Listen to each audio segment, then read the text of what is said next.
All right. Hi, hello, and what's good? Welcome to the last episode of Unhealthy Tactics Unhealthy People Use. Of course, there are a plethora more. Maybe I'll cover it down the line, but for right now, I'm going to pause here. I'm going to end on this one and then we're going to talk about some other stuff.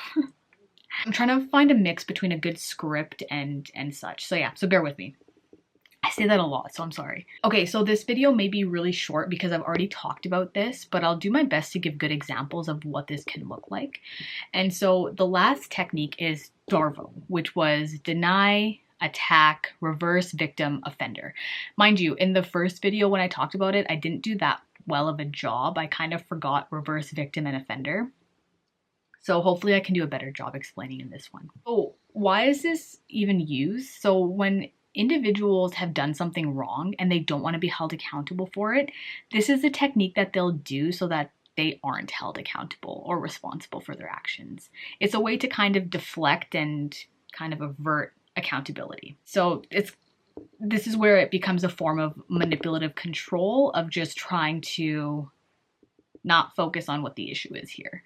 Right? So yikes. Okay, so what happens? So number one, the person denies that the wrongdoing happened. So the example that I gave in the video previous in my series of Tales of a Not So Great Partner, it was for a rock climbing thing. That was the example that I gave. So a different example could be, let's say you smelt perfume on your partner's shirt and you're just like, hey, person, that's not my perfume. Why am I smelling perfume on your shirt? That's kind of weird. You're home late as well. And you weren't answering my messages. Where were you? What's going on? Why is there perfume on your shirt? So the first bit for the person to just be denying it of just like, I have female coworkers, a female coworker gave me a hug, or like, I don't know what you're smelling. It's probably just soap or something that's spilled on me, something like that. So that's kind of where the deny comes in, of just like denying what's actually happening.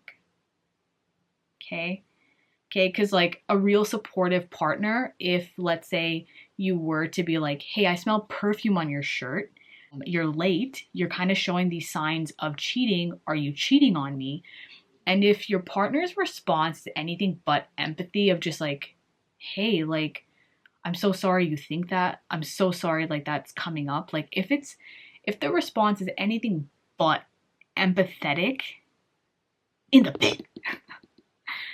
Next that shit. That's not normal. Like that's not healthy. If their overt thing is to be like, oh, you're wrong, or you're not smelling that right, like, or they try to gaslight you to be like, no, that's your perfume, and you know that's not your perfume. Ooh. So anyways, deny. That's the first one. Now it's attack. Now it's just like, oh, you don't trust me. Why do you think I'm cheating? Oh, you don't trust me. Like, I just got busy after work with the guys. You don't trust me. Right now it's on you. You don't trust him. What are you doing? Why don't you trust him? Because you got perfume on the shirt. So that's where attack comes in, where they put it on you. So first they denied the situation. Now they're attacking you. Okay? And so once they attack you, that's when the roles have reversed. Okay? Now you have reversed victim and offender. Okay? So first, you were the victim because you were letting him know, hey, there is perfume on your shirt. What's going on here? Now, the whole conversation has flipped to being about, you don't trust me. Why don't you trust me? Bitch, why you got perfume on your shirt? That's not mine. That's the real question. And so in instances like this is where being very firm on your boundaries is so important. So important. So, you need to be firm on being like, hey, we've digressed, or hey, that's maybe your reality, but I'm letting you know I don't own this perfume. This is not my perfume. I can show you. This is not what I smell like. What's going on here? And kind of flip it back and go back to the actual thing. Don't fall for that don't fall for the Darvo manipulation tactic is what I'm trying to get at. It's not easy. It's not easy. And from a personal experience, when you have a stronger grasp of your sense of self, it is much less likely for you to fall down those tactics. So deny, attack, reverse, victim, and defender. So that's what ends up happening. So basically what this individual does is they take what your original complaint was and then they make it about you. Now you're the problem. Yeah. So that's how they're able to avert their responsibility or accountability because, yeah, whose perfume is this, bro? You know, like, what's going on here? It's like, just, if you want someone else, just break up with your partner. But no, you get things out of it, right? Sorry. Okay, that was a little petty, but it's true. It's true. Have I seen relationships? Yeah, where, yeah, I just want to tell the woman, please leave. This man is, please leave. Please, please leave. Yeah.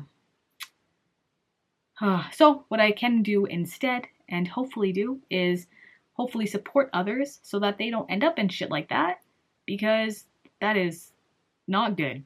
It's not good, it's not fun, and it's just like, life can be so much better. You don't need to fall into that. All right? Like, life is so much better. All right? Anyways, let me know your thoughts on Darvo again. Hopefully I did a better job explaining it. I did do more with the reverse victim and offender. Anyways, I'm excited for the next videos. They're going to be about the self. So I'm working on that, but I was going to do trauma, but I think I want to do the self first because I've kind of been focused on that of just like how you value yourself, what that looks like, things like that. So that's kind of where I want to go into next. Because again, that's important for relationship. Having a solid structure, not solid structure, but having a solid foundation of who you are is good because you know who you are. So you know that you wouldn't cheat on someone. So if someone is being like, hey, you cheated on me, you can be like, okay, what's going on? What's making you feel this way? What did I do? What's making you say this? Right? And then it can teach you of just like, okay, you realize then that your partner's maybe insecure. Next, right? Because dating is just showing you if you want this person in your life. You don't have to stay.